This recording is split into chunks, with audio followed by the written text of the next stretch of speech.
Hi, this is Professor Stugard, and in this video we will be completing a lab all about writing our own custom functions in R. Alright, so I have RStudio opened. Need a new RStudio project. I've already downloaded the markdown file off of our Blackboard course shell. I'm going to name my project Functions Lab, I suppose. That should work. And, well, it's going to take a second. All right. Let's pause and come back once this is actually open. All right, we are open. So, first thing, let's upload our Functions Lab. We'll open it. And the first thing I'll do, let's knit it together so we can actually see this as an HTML. So I'm going to knit this, and again, I'll pause the video while this all loads. Alright, so we knit that together as an HTML file, so we have our functions. And so, again, the idea here is that at the completely fundamental level, how we really describe functions in math or in computer science is as an object that takes an input, and then through some sort of relationship gives us an output for those particular inputs. And again, there's lots of different ways we can interpret this. And if you've taken algebra courses, you've probably seen this before, how we can input values from our domain, and we would, once we input our values from our domain, we do something in our function, and then we output the values in our range. But again, functions can be much more general as well. So, we could create a mapping, right? A function is actually a type of mapping where it could represent really anything where there's an input and then some relationship towards the output. Even something as simple as looking at the state of Connecticut. If I input the state of Connecticut, who are our 2 senators that we send to Congress in Washington, right? And again, we can really think about functions in this very general way. Although, of course, we're going to start with the more easier to understand, hopefully, concept of using, well, numbers and functions. Now, this lab is going to be a little bit different in that we're not really going to be exploring data all that much. There's maybe one example or one question where we're really going to be exploring data. But mostly what we're going to do in this lab is just kind of create our own custom functions and talk about how those things, how we can create these objects that, well, do what we want them to do in different scenarios. And then the nice part is, again, once we've created a function that works, we can reuse that function in any of our other projects later on. They become very much reproducible code and reusable code that can, well, hopefully be useful to us later. All right, now the first thing is, all we need is tidyverse for this one. So let's go back to RStudio, and we will install packages tidyverse, and then I'll load it, and I might as well include my code up here as well. Install.packages, and in quotes because it's still external, tidyverse, and then the next line to load everything, that is our library, and tidyverse without quotes. Alright, so we included that in our markdown file. Looks like our console is still going. So question 1, we are going to be looking at one of the simplest relationships or the simplest functions, and that's just, well, the equation of a line, that y equals mx plus b, or f of x equals mx plus b, where m is your slope and b is your y-intercept, or at least the y-coordinate of your x-intercept, 0, b. So the first thing we want to do is write our own function named f1 that takes a single input, x, and then returns a single numeric output based upon the linear relationship given by f of x equals 3x minus 6. All right, so good. Looks like the console finished running. Let me just add tidyverse to the library real quick as well. Good. Everything loaded. Perfect.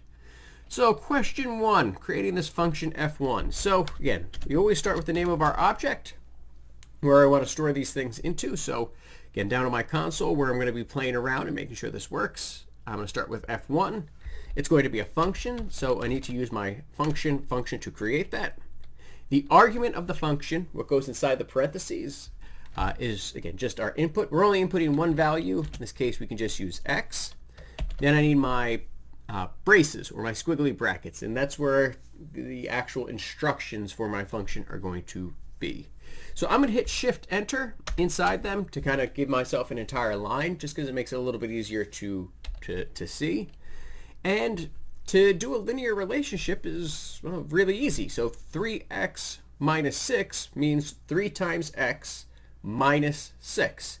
Now, we have to be careful about whenever you're doing any sort of programming language is that, again, we read 3x, and we just hopefully know at this point from all of our algebra classes that 3x really means 3 times x.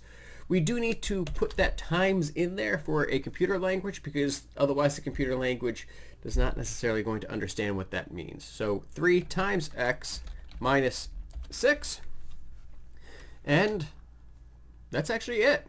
I just need to, well, type my relationship, and then I'll press enter. I can see now that I've created an object up here.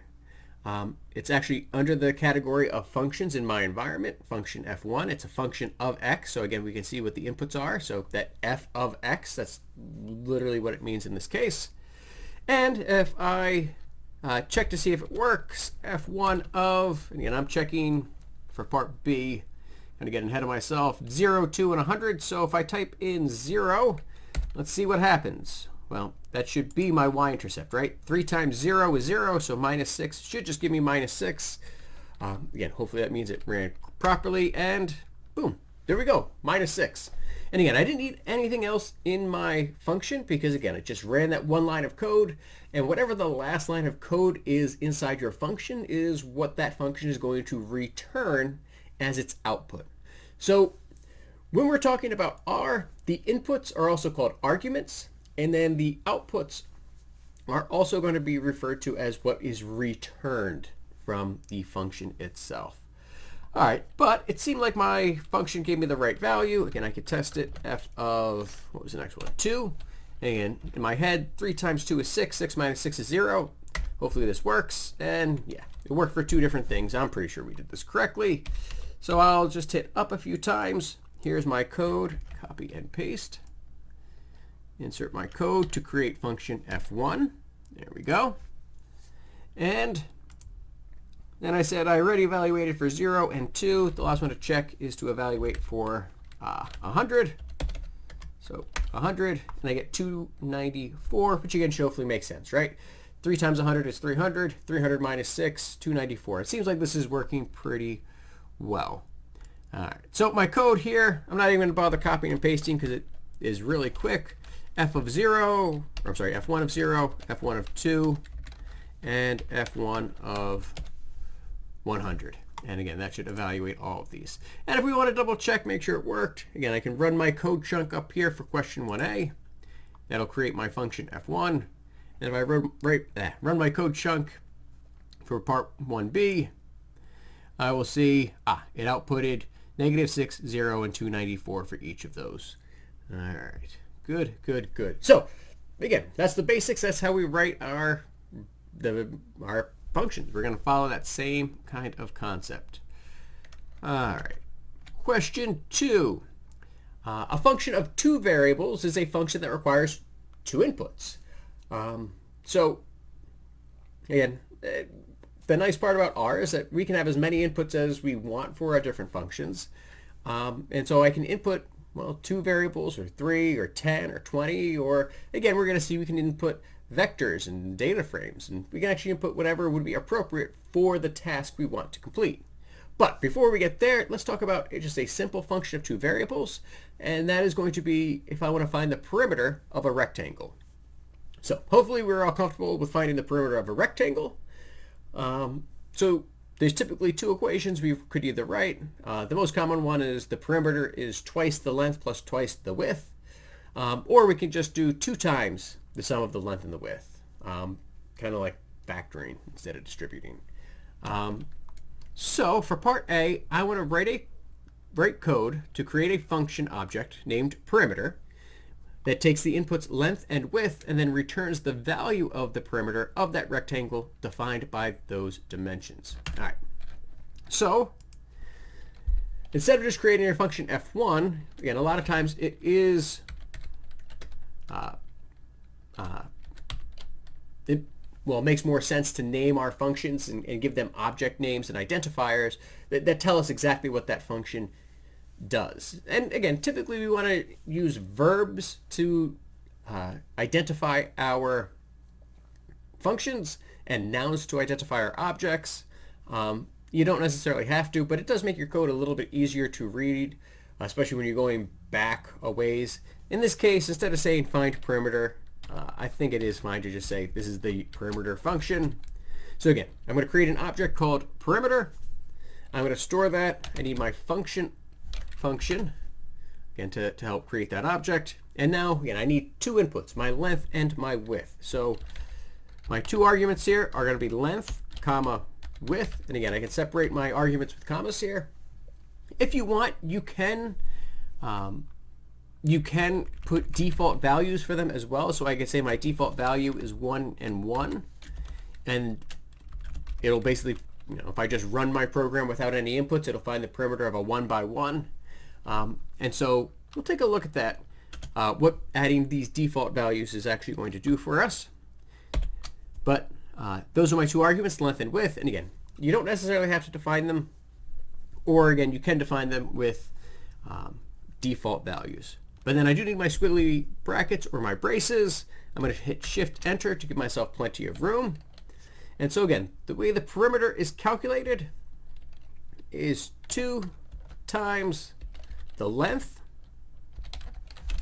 plus 2 times the width. All right, and I hit Enter. Good. I now have my function up here in my environment. Hopefully we can see that. So again, I have a function named perimeter. It's a function of the length and the width. There are default values given for each one. So if I just run my, spell it right, if I run my perimeter function without any arguments whatsoever, it's going to return back 4 because, well, it's a square with each side equaling 1. So the perimeter of that would be 4.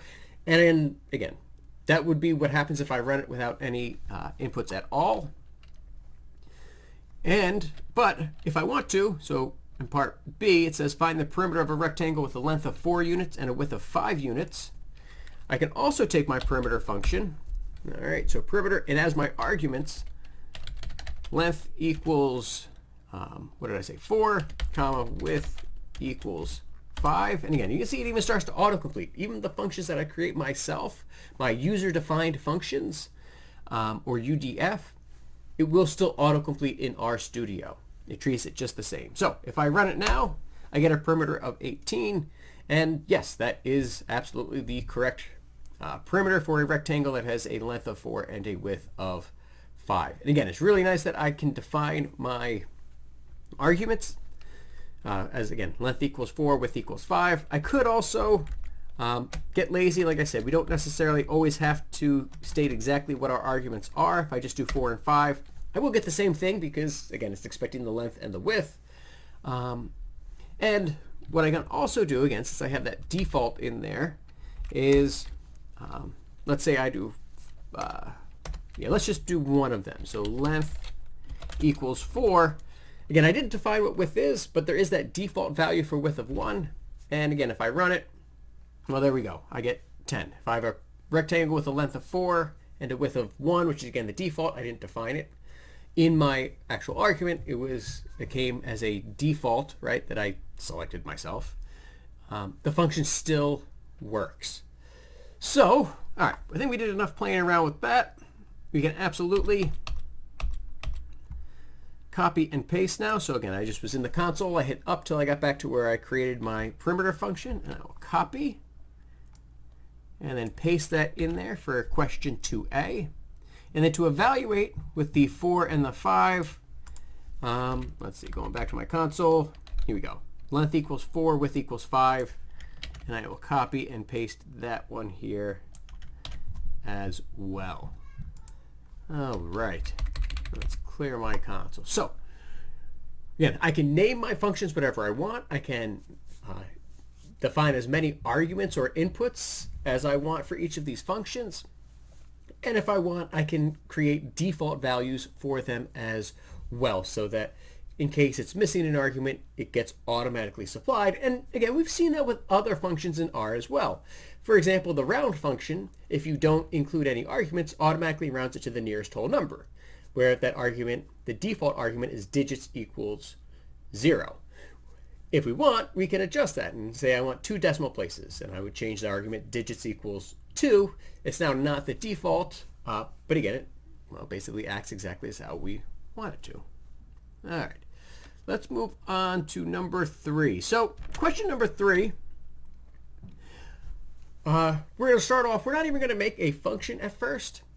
We're just going to talk about kind of a general idea when it comes to programming.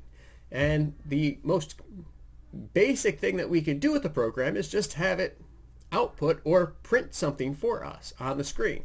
And again, typically in almost every introductory computer programming course, the first thing you would actually do is create a program that would display the message, "Hello World." And it's been that way for, I don't know, decades and decades and decades. So if I want to just print something, like a character string or a phrase, I use the print function in R, and I just make my argument inside, well, whatever I want it to be in quotes. So I just want to write print hello world. So if I take my print function and in quotes I write hello world and run it, again, we can see that my output now is that string hello world. I told the computer to say hello to everybody. All right, so I'm just going to copy and paste that because that's all I really wanted for question 3A. Just print hello world. Now, well, actually, I don't want to just do hello world. You know what? Question 3A, actually what I want you to do is write your own welcome message to the world. So instead of hello world, inside those quotes, so again, print is my function with the parentheses. Inside the parentheses, my argument is going to be some phrase in quotes. And then you just introduce yourselves. Like, hi, I'm Professor Stugard. But again, one for yourself, right? Please don't write, hi, I'm Professor Stugard. Now, what's nice, and again, I'm going to go back here, is that we can actually combine variables with our strings as long as we use the paste function. So take a look at this code, all right? And then we're going to evaluate it, and actually by knitting it, it automatically gets evaluated. So we can actually see exactly what happened here, and we'll take a look at it. Again, part B is basically done for us. So I took my function f3. So again, f3 is my object. I use my function. We input my variable num. There's no default value, just num. And then my chunk of code is I want to square. All right, I'm creating some variable called square that takes my number raised to the second power. So basically, well, squaring it. And I want to print that whatever number I inputted is whatever it is when you actually square it. Now, if I want to combine strings and variables, I also need to use the paste function. This is not necessarily true for a lot of other programming languages. They don't require an additional paste, but R does. And so we can see here that I, again, created my function, and the last line of my function, which is what gets outputted, is, again, it wants to print num, and then squared is, and then whatever the square of it is. So again, when I did f3 of 5, my output was 5 squared is 25. Nice. When I ran my function f3 and I inputted 10, 10 squared is 100. Really, really nice. And again, when you write different programs, and particularly in different programming languages, you want your outputs to kind of look nice. Not as big of a deal, again, with necessarily the R programming language and data science in general, because you'll be writing up your own conclusions and you're just really using the code to help you find those patterns. But it is kind of a neat thing that we can do with different programs, and hopefully kind of a neat thing to explore.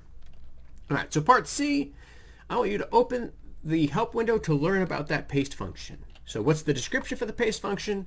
And then I have a word for us to define, which again is maybe getting ahead of ourselves. But again, to figure out what's going on with that function. What does that paste function mean? Question mark, and then paste, enter, and then in my help function, was helped on, let me try again.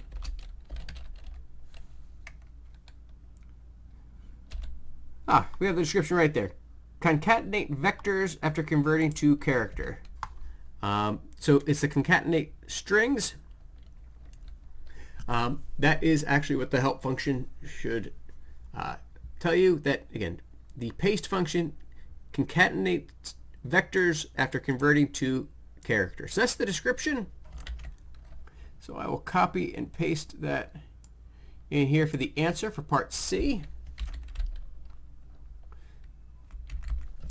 The paste function will concatenate vectors after converting to a character. But what does that concatenate mean? Well, let's copy. And I'm just going to Google concatenate, and the first definition says to link things together in a chain or a series. Does that make sense with what we did in the context of this function? Well, I think so, right? In the context of this function, I linked a variable with a string, with a phrase, linked it with another variable after the fact. So, it will concatenate vectors after converting to a character. Concatenate means to link things together in a chain or series. Means to link things together in a chain. All right. So that will that should be good for question 3. All right. On to question 4. So question 4, we are looking at the concept that we can input objects besides just numerical values into our function. So look at this code and try to tell me what this function is going to do. So looking at the code, again, inspecting code and understanding what it does is, again, a really, really important part of doing data science. So let's see. So I have a function f4, right? So my object is f4. That's the name of my function. Again, my function was created. The inputs or the arguments, so I have an argument for df and an argument for col1. Now, again, hopefully we can use our intuition and say, okay, df, well, that probably means a data frame, right? And yeah, in this case, that's what I'm going to be using it for. And then col1, oh, that means probably a column, right? And by using, again, descriptive arguments when we write our functions, it does help us look at our functions and understand what's going on a whole lot better later on. Okay, so it looks like I'm inputting a data frame and a column here. And when I look at my actual chunk of code, I take my data frame, all right, my data frame, and I pipe that into the arrange function. I'm going to arrange it in descending order according to that column. All right, now, again, when I'm trying to input things and use functions, again, sometimes you do need to use quotes. It can be kind of a frustrating thing, but again, it's a good thing to check. Why isn't my code running? Well, inside your functions, when we name things like variables or columns, we really should use quotes. Okay, so my data frame gets arranged in descending order, so that means biggest to smallest, based upon, well, one of my columns. Okay, so that was the first step. And then that arranged data frame gets piped into the slice head function. So remember, slice head means we chop off and we only take the top part of our data frame. And then n equals 10. That means we're only taking 10 rows. Whatever that n equals, that's how many rows it is we want to take. So yeah, looks like that function will take a data frame, arrange it in descending order based upon the column that we give it, and then we'll only see the top 10 rows. All right, so write that down as your answer. Again, type that out in your own words, what that would mean. And then I want to write code to input df equals mt cars. And so that's a base data set that just comes loaded with R. You don't have to load any packages. And that's a motor trend car data set. And then we're going to look at the variable mpg, or miles per gallon. All right, so let's go back to our code here. Like I said, again, write your answer on this line for what this code is going to do. Put that in your own words. And here's kind of a cool thing. Again, I want to run this code chunk because I want to create my function. And if I run my code chunk, even over here in our markdown, it created my function over here in my environment.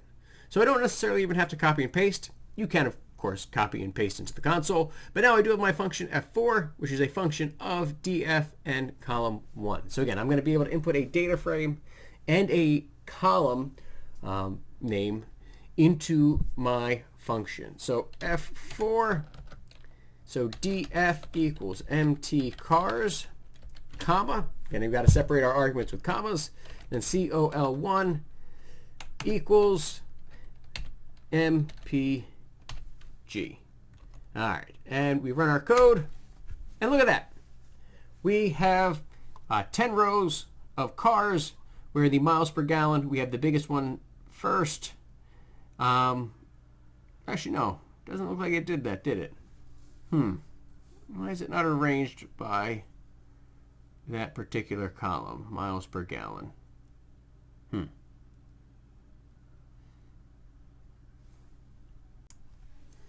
So what's going wrong here? Well, unfortunately, this has to do with the way that Tidyverse evaluates these types of functions. And again, you're going to run into these issues every now and again. So here's what we need to do to fix it so that we can actually input columns into our function. So I'm going to pull up my function. Here, I'll just copy and paste from 4a.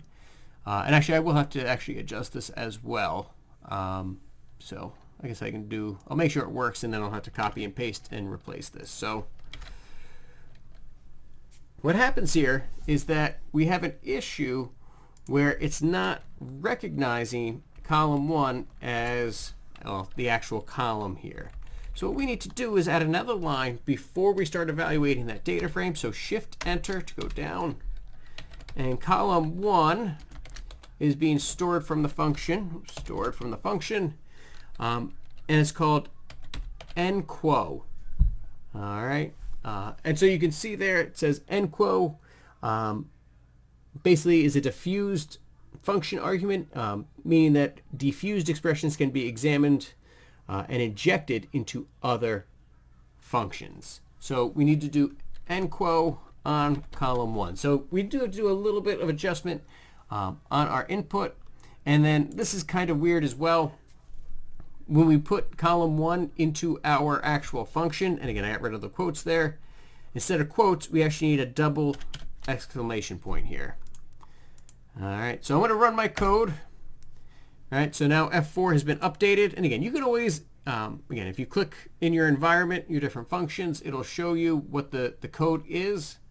And now if I do F4 and df equals mt cars and c column 1 equals mpg, there we go. Now it actually was able to accept those inputs. So again, there are some frustrations. Like I said, if you run into these issues, Google is your friend.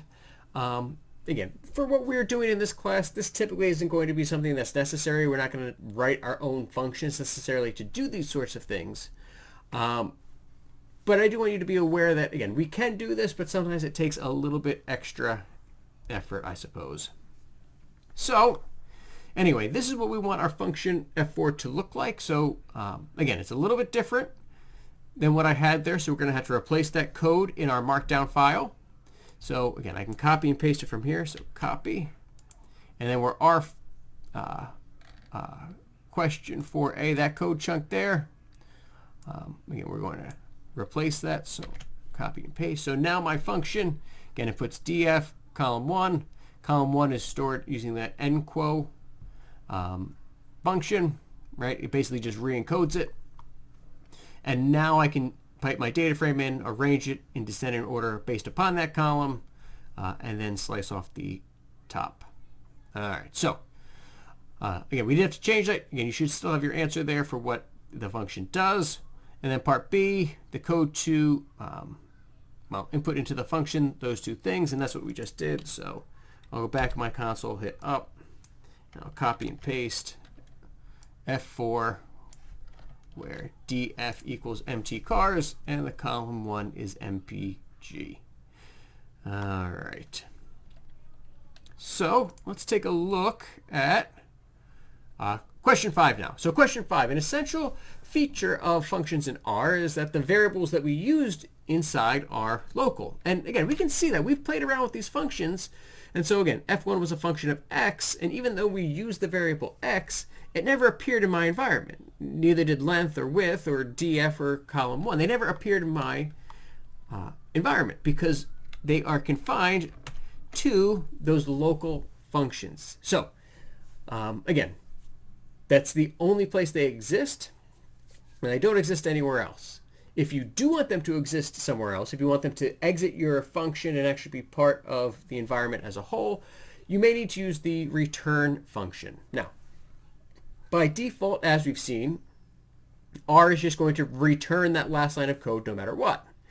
Now, for what we've done so far, that's not too big of a deal because our own functions, our user-defined functions we've created, have not been super complicated. We've been able to understand what each one is doing just by looking at it. However, it is good practice in many cases to include the return function, just so you're very explicit about what it is you're actually trying to get as your output, right? When we define our functions, we make sure our arguments or inputs are well defined, and it is just good practice to make sure our outputs as well are well defined. And we, again, denote those outputs with the return function. The other nice part about the return function is that if I want to basically end a program, end a function early, the return function lets me do that. It lets me end my program early based upon what it is I'm trying to do. And we'll take a look at that that part of it in just our last example. But for now, we're going to take a look at creating a new function. So I want to run this code chunk to create a function that finds and stores the mean of a numeric vector. So again, this looks pretty straightforward. F5 is my new function. It takes in a numerical vector as its input, and then it creates an isolated variable called center, which is found by finding the mean of that vector. So I want to write a code chunk to evaluate F5 for the numerical vector empty cars mpg. So again, that $sign right is how we denote the data frame and then the column. So question 5. So again, I need to create my function here so I can just run that code chunk. Now I have F5 in my environment, and now I'm going to evaluate F5 for that exact value. Okay, so F5 in my console for empty cars, and then the column I want is mpg. And I'll run it. Wait a second. I ran it, but I didn't get any results. Nothing happened. Well, why not? Why didn't anything happen there? I'm going to copy and paste because I actually did run my code the right way. But again, what output do we get when we run the function and why? Well, oops. Well, there is no output. And why? Well, again, if you think back to when we've been playing around with our data sets and doing some EDA, anytime we store our updated data frame, or we rewrite our data frame, or we create a new data frame, it doesn't output in my console. It creates the new variable over here in my environment, but it doesn't actually output in my console. Well, it's doing the same thing here. It's storing this variable called center, But because that's the last line of code says, oh, just store it. We don't need to display it, just store it. So if I want to store it as a center, and again, typically this would be part of a more complicated function maybe, add one more line of code so that it will return the output center, or it will output the result for center. So what I want to do here, and I'm going to copy and paste my code for F5. So copy, and here I'll do it down here in the environment to make sure it works. What I need to do, so Shift Enter to add myself another line, is I need to explicitly state that I want to return that variable center. So I'm going to run my code in my environment now. Again, doesn't look like it changed much, but now if I do F5 of empty cars $MPG, now it will return that average for me. It will return that value that was inside my code. So my updated code for F5, which now includes that last line to return the center, that is what I'm inserting into question 5C. That's my answer for 5C. All right. Good, good, good. And again, so in your function, you can create variables. Like I said, in this one, we created the variable center. We have to remember, though, that again, our function is only going to return or output what the last line of code is, or we need to specifically state what the return is, what we expect it to output. Okay. On to question 6. So question 6, I want a function f6 that accepts two values as inputs and then returns, well, it calculates their sum and their product and returns both of those results in a list. So I need to return two things now. All right, so let's create our function. Let's play around. So f6 store, okay, that's where I'm going to create my object. I use my function. All right, so I need two inputs. Again, I can choose whatever inputs I want. I can even reuse the inputs from my previous one. So again, I can pick something simple like I'm inputting two values, right? I want their sum and their product. So I'm going to just use x and y. We'll do my squiggly braces or squiggly brackets or braces. Shift Enter to give us some lines. All right. And so let's see. How about we used x, y. All right. How about z is going to be my sum. So I'll store that as x plus y. Shift Enter, give myself another line. And then w will be x times y. So again, I'm going to calculate both the sum and the product, but I want to return both of them as a list. So I need to use my return function. And I'm going to return, and I want to make a list out of this, which is another function, right? If I want to make a list, use the list function. So I have two sets of parentheses here, and then z comma w. All right, so I ran that code. Okay, now over here in my environment, I have a function called f6, which is a function of x and y. And so, well, let's just double check that it works before we save our code. So f6, if I input, how about 3 and 7, right? So 3 plus 7 is 10, 3 times 7 is 21. Let's see if I return both of those values. And yes, sure enough, it returns these as a list. The first entry in my list, right, index 1 is the sum, which is x plus y. In this case, 3 plus 7 is 10. And then entry 2 in my list, the output is 21 because that would be 3 times 7. All right, so copy and paste.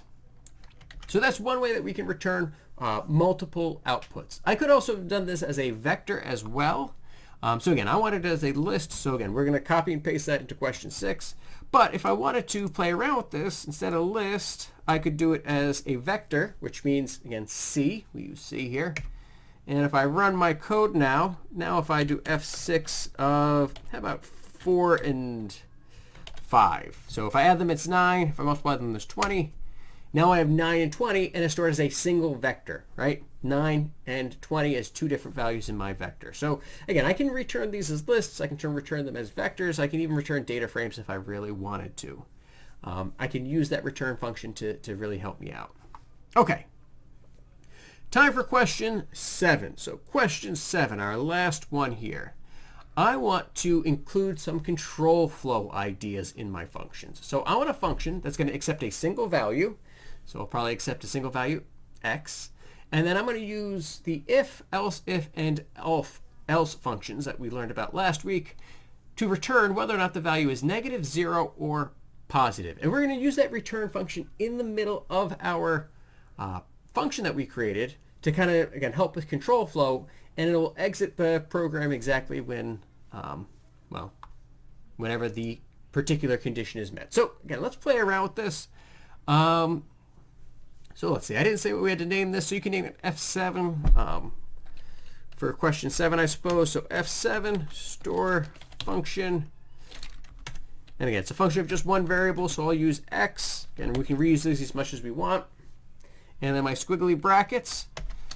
All right, so now, again, inside these squiggly brackets, now we're going to have all of our conditional checks, so the if statements, and then, again, more squiggly brackets for what happens. So we'll start with, I guess, negative. If, and then my condition goes in the parentheses, right? Whenever I do my control flow stuff, so the condition I'm going to check, the first one I want to check is x less than 0. If that's true, again, I need another set of squiggly brackets here.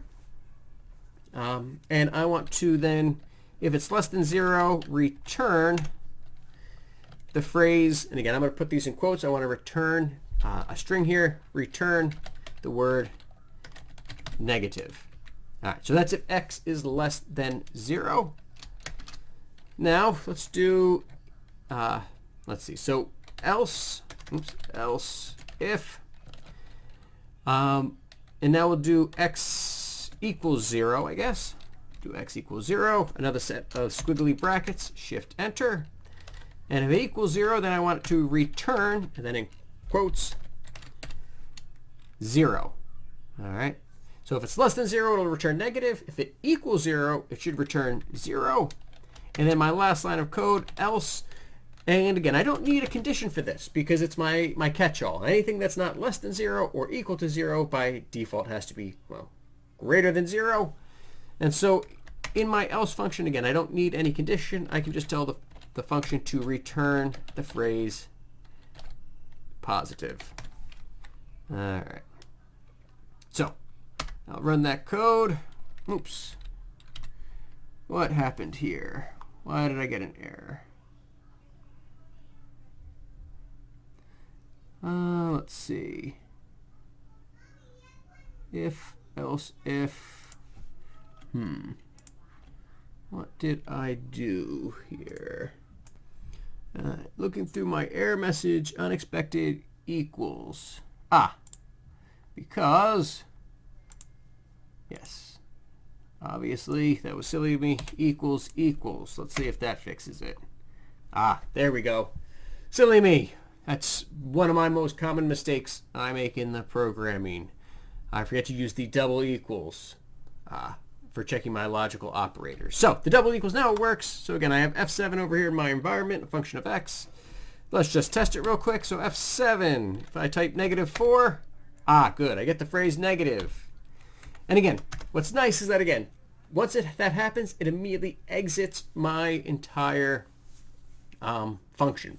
Once it sees that return, it exits the entire thing. It doesn't even bother checking anything else. If I do 0, good, it's 0. And if I do 10, it's positive. All right. Nice. So that ended up working. And again, silly me, I always forget that double 0. So I'm going to hit up till I get back to my code. I'm going to copy and paste that into question 7. And there we go. That should be the last part of this lab. All right. So again, hopefully we learned a little bit about how we can create functions. I know we did some things that were a little bit complicated and really outside the scope of this particular class when it comes to inputting data frames and particular columns. And again, we have little workarounds for those. But again, as long as you understood the basic concept of how we have inputs, rules, and then outputs, well, that's really what we want to take away from this week. So don't forget to go to the top and adjust the name, or not, your name, right? Change the author and change the date. Then knit this all together as a PDF. Save that PDF, submit it on Blackboard, and you should be all set. All right. It looks like I got an error already. Could not find the function f4. Oh, I forgot to save that function f4. Good thing I decided to run this before I stopped the video. Going back to question 4, I never saved that as its actual object inside of my R Markdown. So f4 stored as that function. Okay, let's try this again. We'll just double check to make sure everything works here. Oh, I forgot to knit it as a PDF. Oh no, yes I did. Good. Looks like a PDF. Again, double check, run through that yourself, submit it, and you should be all set. All right. As always, take care of yourselves.